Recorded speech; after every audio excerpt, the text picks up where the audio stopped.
you don't have your health, you have nothing. You have 99 problems until you have a health problem, then you have one problem. Everyone has a hard life. Everyone has an excuse. Something might not be your fault, but it is your problem. And you can sit there and you can feel sorry for yourself, or you can find the reason as to why you should be doing these things. I could have used all of the excuses, stop crying, stop being a victim mentality, and take ownership for everything. The most successful people do not change their habits or standards for anyone.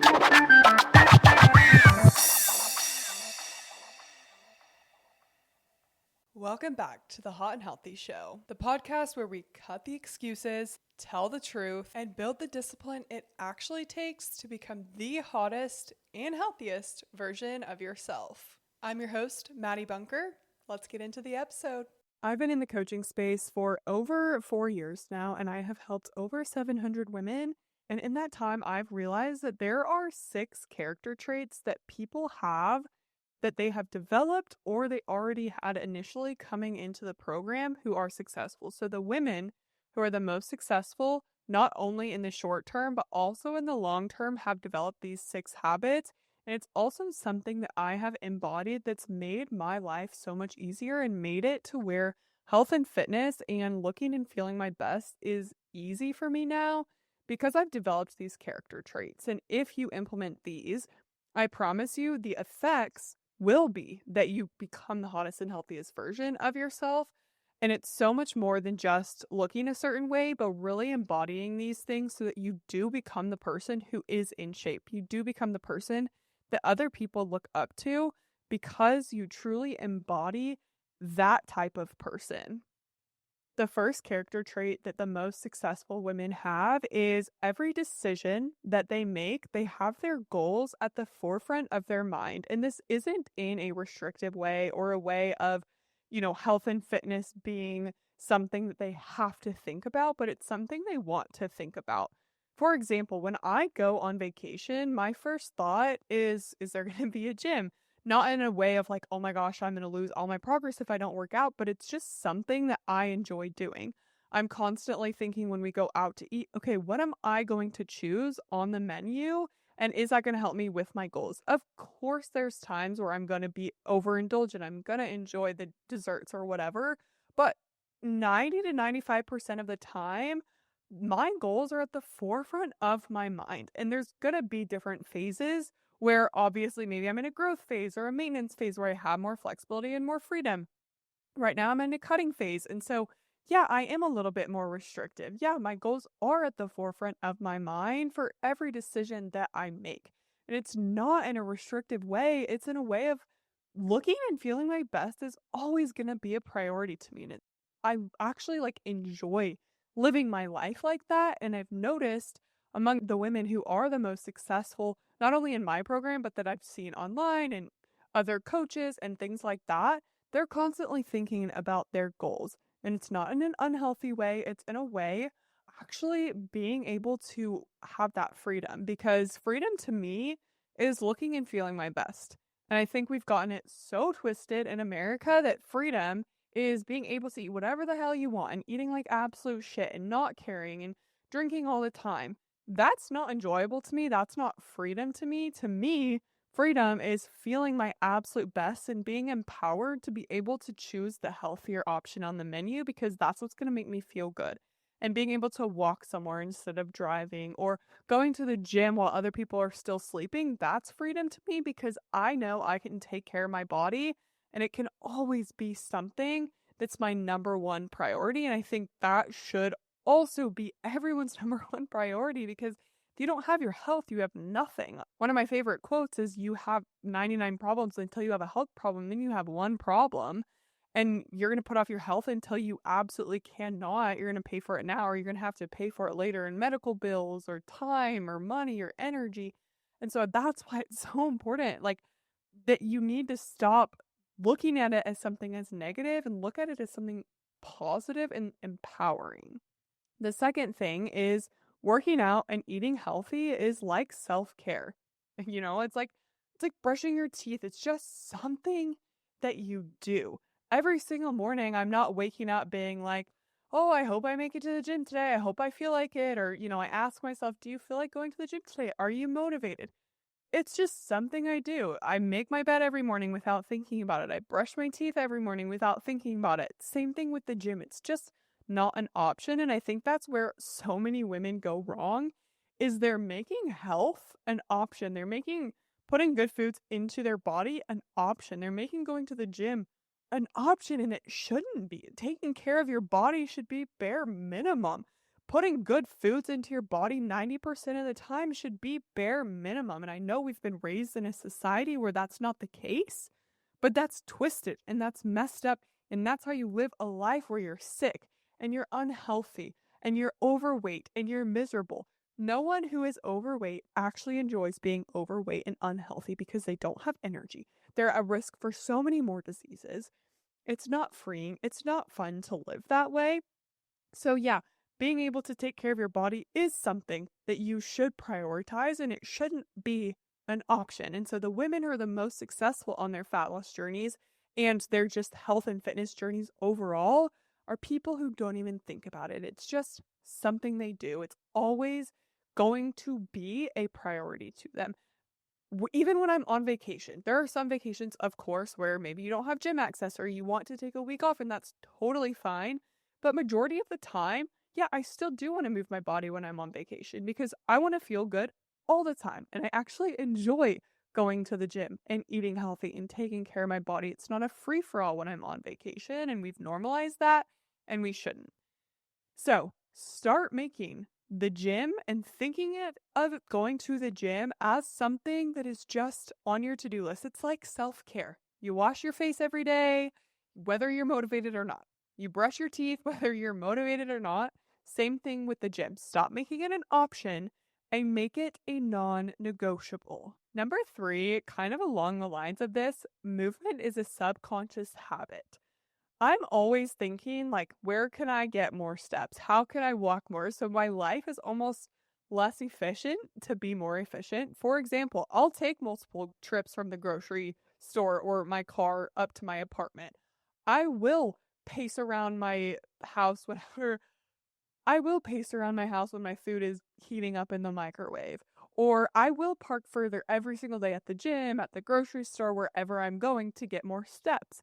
If something's in walkable distance, which a lot of things are for me in the city, I'm going to walk there instead of driving because I have that ability. I'm healthy. I'm able to do it and I'll get more steps. And so just constantly thinking about how I can get more steps. And again, it's not something that I'm like, crazy anal about of like, oh my gosh, if I don't get my steps, I'm gonna die. But it's just something like, hey, I feel better when I get my steps. This is a goal I have for myself, so I'm gonna just do it no matter what. Again, it's not an option.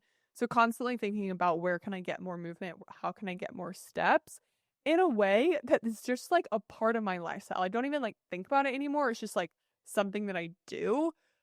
I was in Costa Rica last week. We didn't even rent a car. We walked everywhere because I have that ability and then we were able to burn more calories, get more steps. And so just subconsciously, I'm always moving when I'm in the gym. In between sets, I'm pacing around the gym. And I might look crazy, but I'm getting more steps and it's easy for me. So it's really not that hard to get 10,000 steps every single day. Even if you have a desk job, like I sit at my desk pretty much all day for work. A lot of people think I work in a gym or I'm able to be more active. Like, yes, I have a more flexible schedule, but a lot of my work is just sitting down. And so just like constantly thinking about where can I get more steps? Can I get up earlier and go for a walk? Can I go for a walk after each meal for digestion and things like that? And just constantly thinking about when and where can I get more steps. Number 4 is taking ownership.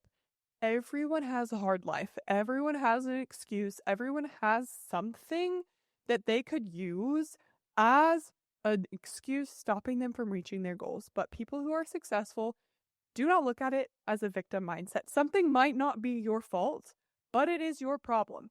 Whatever happens in your life, there are going to be things that you cannot control that just happen to you, and it's not your fault, but it is your problem.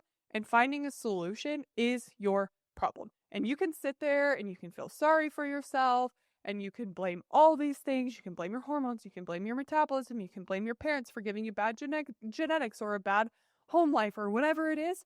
Or you can use that as the reason. Trust me, I have a laundry list of things that could have stopped me from having my dream body. I do have the hormone issues. I've gone through a lot of health stuff, mold poisoning. I've moved 10 million different times. I had somewhat of a rough childhood. Like, I could have used all of the excuses, but instead I use that as the reason why.